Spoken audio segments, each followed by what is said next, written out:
Welcome to Kohalyan Chemistry Classes Latur. Myself Professor Patil sir, scientist in chemistry and top faculty at Unacademy. I was started my research journey from the National Chemical Laboratory Pune and end with the Lupin Research Park. I have 5 years patent and each patent is equal to 1 PhD. As you know guys, scientists are creative. आता मी creativity नवीन topic निवडलाय मुलांनो. तुम्हाला माझी creativity दाखवण्यासाठी तो topic आहे coordination chemistry. Coordination chemistry सगळ्यात अवघड topic मानला जातो आणि नीटचा जो रास्ता असतो मुलांनो व्हाया कोऑर्डिनेशन केमिस्ट्री थ्रू जातो because there are the 3 questions are always asked on the coordination chemistry आणि त्याबद्दल आपल्याला डिस्कस करायचं मुलांनो. तर आपण स्टार्ट करूयात मुलांनो. कोऑर्डिनेशन कंपाऊंड नावाचा एक चॅप्टर आहे आपल्या कोऑर्डिनेशन C2 मध्ये. तर तो आपला टॉपिक स्टार्ट करायचा आहे. चला चालू करूयात. तर आता 2 fellows are present guys coordination chemistry मध्ये मुलांनो. कोऑर्डिनेशन केमिस्ट्री मध्ये इकडे बघा ह्या कोऑर्डिनेशन केमिस्ट्री मध्ये there are the 2 fellows are present in the coordination chemistry. One is called as a central metal atom, another one is called as a ligand. There are the 2 fellows are present in the coordination chemistry. One is called as a central metal atom, another one is called as a ligand. Ligand give a lone pair of electron to the central metal atom. What I'm telling guys, ligand give a lone pair of electron to the central metal atom. I'm forming a bond. That bond is called as a coordinate bond. That bond is called as a coordinate bond, and also that bond is called as a dative bond. Coordinate bond लाच म्हणतात dative bond. आणि हा कसा represent करतात मुलांनो, हा represent single headed एरोनी करतात. हा जो रिप्रेझेंट करतात सिंगल हेडेड एरोनी करतात आणि हे जे एरोची डायरेक्शन आहे ते इलेक्ट्रॉन लिगॅंड कडनं मेटल कडे गेले ते डिनोशन होतं मुलांनो, ते सांगतात. तर ह्याच्यामध्ये to form a coordination compound guys, what I am telling guys, to form a coordination compound there are the 2 things are very important. One thing is what, ligand should possesses the empty d orbital, ligand should possesses the lone pair of electron and metal should possesses the empty d orbital so as to, what I am telling, so as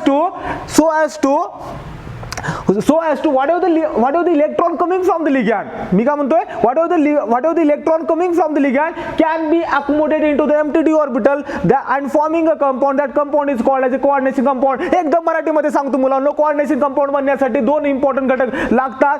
पहिली महत्त्वाची condition आहे मुलांनो, ligand कडे lone pair of electron पाहिजेत आणि metal कडे empty D orbital पाहिजेत. So as to ligand electron मेटलला दिल्यानंतर ते इलेक्ट्रॉन हे एम्प्टी डी ऑर्बिटल मध्ये राहिले पाहिजेत, अकोमोडेट झाले पाहिजेत.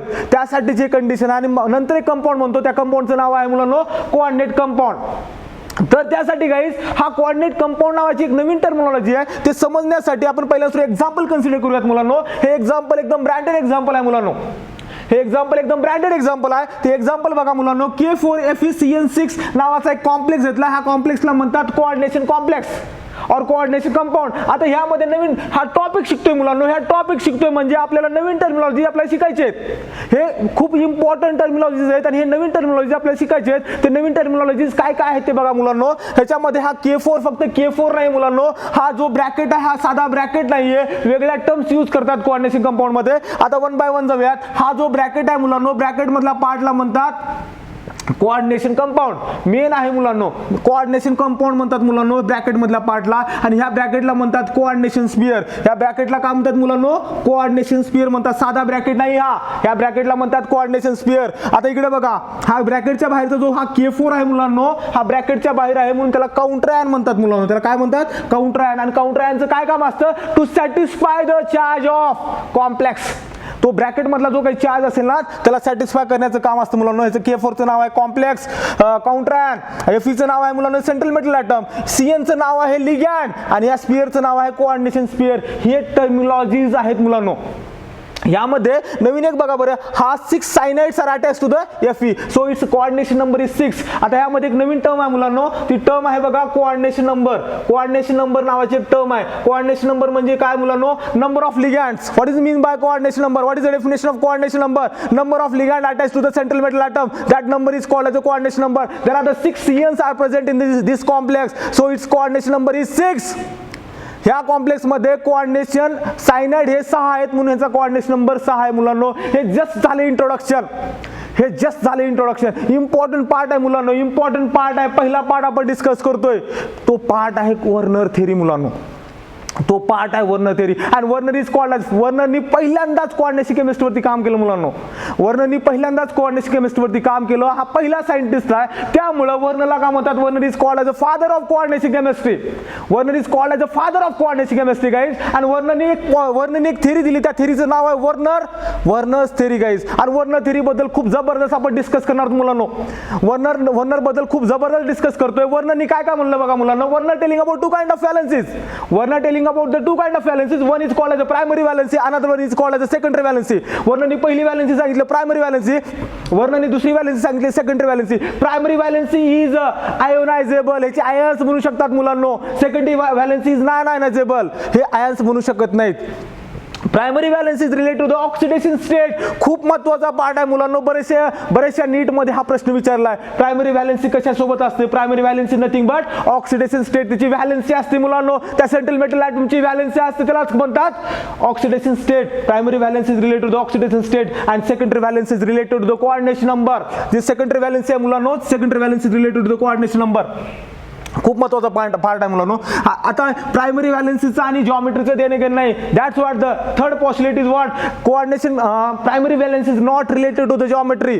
Primary valency is not related to the geometry, हा त्याचा पार्ट आहे मुलांनो. आणि हा secondary valency is totally related to the geometry because of the secondary valency, because of the coordination number it give the geometry to the coordination compound. ह्या secondary व्हॅलेन्सीमुळे coordination कंपाऊंडला geometry भेटते मुलांनो. ह्याला जॉमेट्री नसते म्हणून हा नॉन डायरेक्शनल आहे, ह्याला जॉमेट्री असते म्हणून हा डायरेक्शनल आहे. हा एक पॉस्युलेट्स आहेत मुलांनो वर्नर थेरीचे. हे पॉस्युलेट्स आहेत. खूप भारी आणि खूप ब्रँडेड थेरी आहे मुलांनो. फटाफट एकदम रिकॅप करायचं का मुलांनो. Werner theory telling about two kind of valency, primary valencies and secondary valency. Primary valency is ionisable, secondary valency is non ionisable. Primary valency related to oxidation state, secondary valency is related to the coordination number. Primary valency is related to the geometry, not related to the geometry, but secondary valency is related to the geometry. Primary valency is non directional, secondary valency is directional. हे पॉस्युलेट्स आहेत मुलांनो. डोक्यामध्ये एकदम fit ठेवायचं आहे. हे postulate तुमच्या डोक्यामध्ये फिट ठेवायचा, कारण ह्यावरती प्रश्न येतात मुलांनो. कारण 3 प्रश्न असतात, 3 पैकी एक प्रश्न हा वर्नर थेरीवरती असतो. इम्पॉर्टंट पॉईंट मुलांनो हे झाले त्याचे पॉस्युलेट. त्यांनी आता त्यावेळेस म्हणजे ऑलमोस्ट 1953च्या इयर्सच्या दरम्यानचा हा काळ आहे मुलांनो. त्यावेळेस रिसर्चमध्ये जास्त इन्स्ट्रुमेंट नव्हते त्याच्याकडे स्टडीसाठी कोऑर्डिनेशन कंपाऊंडचे. जेवढे काही केमिकल्स होते, जेवढे काही इन्स्ट्रुमेंट्स होते, त्यावरती त्यांनी काही कंपाऊंडचा अभ्यास केला. आता आपण 4 कंपाऊंड डिस्कस करणार मुलांनो. कंपाऊंड नंबर पहिला बघा मुलांनो. कंपाऊंड नंबर पहिला आहे COCl3 हा कंपाऊंड आहे मुलांनो. ह्या कंपाऊंडवरती त्यांनी अभ्यास केला. हे जस्ट पावडर होतं मुलांनो. ह्या पावडरवरती टेस्टिंग केली त्यांनी. ह्याची रिएक्शन कुणासोबत केली पहिल्या सुरू आपण डिस्कस करूया. त्यांनी काय काय एक्सपेरिमेंट केले, त्यानंतर मी कन्क्लूड करणार आहे की ह्या कंपाऊंडचं स्ट्रक्चर कसं असतं. ह्या कंपाऊंडचं अजून स्ट्रक्चर लिहिलं नाही मुलांनो, कारण CO मध्ये कोऑर्डिनेशन स्पिअर मध्ये 6 लिगँड असतात. 6 मध्ये 3 Cl आहेत का 3 NH3 आहेत का 6 NH3 आहेत का 3 Cl बाहेर आहेत, काहीच माहित नाही आपल्याला. त्याची स्टडी करायचं मुलांनो. स्टडी केल्यानंतर ह्याचं स्ट्रक्चर मी लिहिणार आहे आफ्टर दिस एक्सपेरिमेंटेशन्स. त्यांनी एक्सपेरिमेंटेशन्स आपण काय काय केले बघा मुलांना, त्याच्याबद्दल डिस्कस करतोय. पहिल्यांदा सुरू त्यांनी याची स्टडी AgNO3 सोबत केली मुलांना. याची स्टडी कुणासोबत केली, AgNO3 सोबत केली. आणि तिथे त्याला 3 मॉलिक्युल्स ऑफ AgCl भेटले. किती मॉलिक्युल्स भेटले, 3 मॉलिक्युल्स ऑफ AgCl भेटले. हे पहिलं कन्क्लुजन आहे मुलांनो. ह्यावरती आपल्याला हे फक्त ऑब्झर्वेशन लक्षात ठेवायचं. आपल्या ह्याच्यावरती कन्क्लुजन करणार आहे मी येणाऱ्या 1 मिनिटामध्ये. नंतर ह्याची रिएक्शन कॉन्सन्ट्रेटेड HCl सोबत केली मुलांनो. ह्याची रिएक्शन कुणासोबत केली, कॉन्सन्ट्रेटेड HCl सोबत केली. आणि त्यामध्ये त्याला रिझल्ट काला, there is a no elimination of ammonia. त्याला रिझल्ट काला मुलांनो, there is a no elimination of ammonia. It means what, it means ammonia is present in the coordination sphere and it is strongly bonded to the central metal atom. हा ammonia कुठे आहे, strongly bonded to the central metal atom and present in the coordination sphere. त्यानंतरची याची study आहे मुलांनो कायरोस्कोपिक study. कायरोस्कोपिक नावाची एक study आहे, एक स्कोपी आहे. म्हणजे त्यामध्ये स्टडी काय होती मुलांनो, किती त्या मॉलिक्युल्समध्ये पार्टिकल्स आहेत. तर ह्या मॉलिक्युलसाठी त्याला पार्टिकल्स भेटले 4 आणि त्याची कंडक्टिव्हिटी पण त्यांनी चेक केली नायट्रोबेन्झिन ह्या सॉल्व्हेंट यूज करून. तर त्याच्यामध्ये त्याला कंडक्टिव्हिटी जास्त भेटली मुलांनो. हे झाले एक्सपेरिमेंट. किती एक्सपेरिमेंट होते, 4 एक्सपेरिमेंट. आणि 4 एक्सपेरिमेंट नंतर ह्याचं स्ट्रक्चर लिहिलं. त्यांनी कन्क्लूड केलं की त्यांनी स्ट्रक्चर कसं कन्क्लूड केलं मुलांनो, तर ह्याच्यामध्ये CO नावाचा सेंट्रल मेटल ॲटम आहे मुलांनो. आणि ह्याच्यामध्ये याचं स्ट्रक्चर जे आहे NH3 आहे आणि NH3 6 आहेत मुलांनो. किती आहेत NH3 6 आहेत आणि जे ह्याच्या उरलेले 3 Cl जे आहेत ना, Cl are present outside the coordination sphere. This Cls are present outside the coordination sphere. म्हणूनच ह्याची रिॲक्शन AgNO3 सोबत झाली. यानंतर किती मॉलिक्यूल पडतात? AgCl चे 3 पडतात. म्हणजेच काय, काउंटर आयन मधले जे स्पेसिस असतात मुलांनो, हे लूजली बॉन्डेड असतात, हे वीकली बॉन्डेड असतात. त्यामुळे त्यांची जी आहे रिॲक्शन ही AgNO3 सोबत होते आणि 3 AgCl बाहेर पडतात. 3 AgCl बाहेर पडतात. आता दुसऱ्या एक्सपेरिमेंट कडे जाऊयात. No elimination of ammonia. म्हणजेच काय, अमोनिया हा इलिमिनेट होणार नाही. काय टाकल्यानंतर? कॉन्सन्ट्रेटेड HCl टाकल्यानंतर. HCl टाकल्यानंतर अमोनिया बाहेर पडणार नाही. इट मीन्स व्हॉट, हा खूप स्ट्रॉंगली बॉन्डेड आहे. हा कसा बॉन्डेड आहे? स्ट्रॉंगली बॉन्डेड आहे मुलांनो. स्ट्रॉंगली बॉन्डेड आहे मुलांनो. त्यामुळे तो बाहेर पडणार नाही. नंतर याची कायरोस्कोपिक पार्टिकल 4 आहेत मुलांनो. 4 कसं काय आहेत?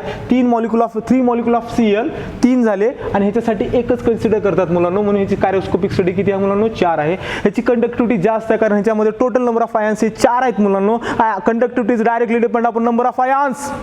Conductivity is depend upon the number of ions. If the number of ions are 4, obviously that molecule showing the highest conductivity.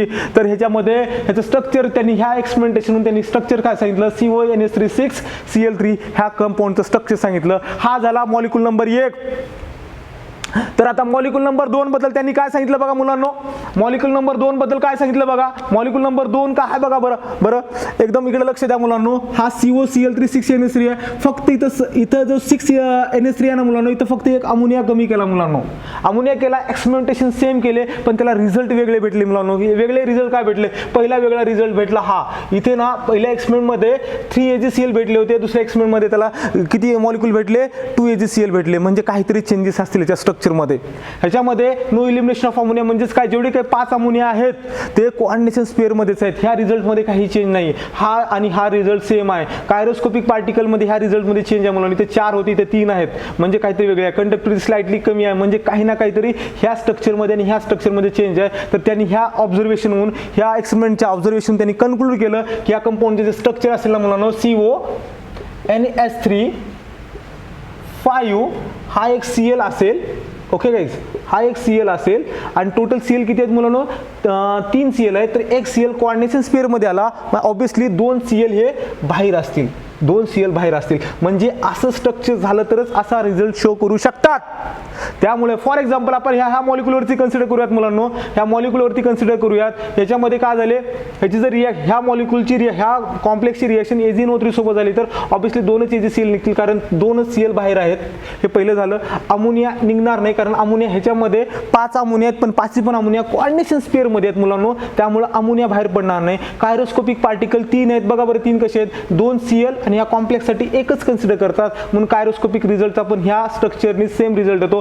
Conductivity slightly लेस येते. ह्याच्यामध्ये आयन्स आहेत टोटल 4, 3 आणि 1 4 आणि ह्याच्यामध्ये आयन्स आहेत 3. त्यामुळे आयन्स थोडेसे कमी आहेत म्हणून कंडक्टिव्हिटी पण ह्याची स्लाइटली कमी असेल. ठीकठाक कंडक्टिव्हिटी असेल पण अगोदरच्या पेक्षा थोडीशी कमी असेल मुलांनो. ही झाला मॉलिक्यूल 2 नंबरचा मॉलिक्यूल झाला. आता जाऊया 3 नंबरचा. पुन्हा एकदा 3ऱ्या नंबरच्या मॉलिक्यूल मध्ये वर्णननी काय केलं बघा. वर्णननी काय केलं? पुन्हा एकदा अमोनियाचा नंबर कमी केला मुलांनो. इथे 6 होता, इथे 5 केला मुलांनो. आता इथं काय केलं? 4 केला. 4 केल्यानंतर एक्सपेरिमेंटेशन सेम केले. पुन्हा एकदा तोच एक्सपेरिमेंट. ह्या मॉलिक्यूलची रिएक्शन कुणासोबत केली? AgNO3 सोबत केल्यानंतर ह्याच्यामध्ये एकच AgCl निघाला. ह्याची रिएक्शन कॉन्सन्ट्रेटेड HCl सोबत केल्यानंतर तिथे नो इलिमिनेशन ऑफ अमोनिया. म्हणजेच काय की तो अमोनिया जेवढे काही 4 अमोनिया असतील ते कोऑर्डिनेशन स्फिअर मध्येच असतील. नंतरची स्टडी बघा. कायरोस्कोपिक पार्टिकल म्हणजे 2च पार्टिकल्स आहेत आणि कंडक्टिव्हिटी लेस आहे म्हणजे ह्याच्यामध्ये आयन्स 2 असतात. तर मुलांनो ह्यावरती ह्या रिझल्ट वरती त्यांनी स्ट्रक्चर काय दिलं बघा मुलांनो. स्ट्रक्चर असं दिलं CONH3 NH3 किती आहेत मुलांनो? 4 आहेत. कोऑर्डिनेशन